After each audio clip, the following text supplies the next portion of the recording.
Google থেকে একটা photo নামিয়েছেন কিন্তু ফটোটাতে ওয়াটারমার্ক রয়েছে। এই ওয়াটারমার্কটা কিভাবে রিমুভ করবেন চলুন তা দেখিয়ে দিই। ফটো থেকে ওয়াটারমার্ক রিমুভের জন্য আপনি প্রথমে চলে যাবেন ক্রোম ব্রাউজারে বা যে কোনো একটা ব্রাউজারে এবং সার্চ বারে রিমুভ ওয়াটারমার্ক লিখে আপনাকে সার্চ করে দিতে হবে। এরপর বেশ অনেকগুলো সাইট চলে আসবে।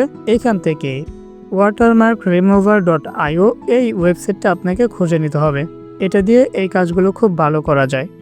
দেন এই ওয়েবসাইটে আসার পর আপলোডে ক্লিক করে আপনার ওই ফটোটা চুজ করে নিতে হবে যে ফটো থেকে আপনি ওয়াটারমার্কটা রিমুভ করতে চাচ্ছেন।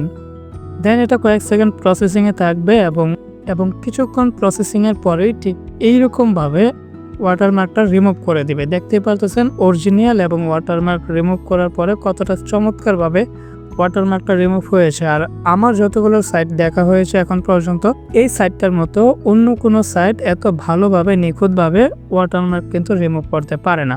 সো ওয়াটারমার্ক রিমুভ করা হয়ে গিয়েছে। এবার এই ফটোটাকে ডাউনলোডের জন্য আপনাকে একটু নিচে আসতে হবে এবং ডাউনলোডে ক্লিক করে এই ফাইলটাকে আপনার ডাউনলোড করে নিতে হবে। এবং দেখতেই পারতেছেন কত চমৎকারভাবে আমাদের ওয়াটারমার্কটা রিমুভ হয়েছে। যেমন এটা হচ্ছে আগেরটা এবং ওয়াটারমার্ক রিমুভ করার পরে এটা আমরা ফাইনাল রেজাল্ট পেলাম। ভিডিওটি কাজের মনে হলে আমাকে ফলো করে রাখতে পারেন।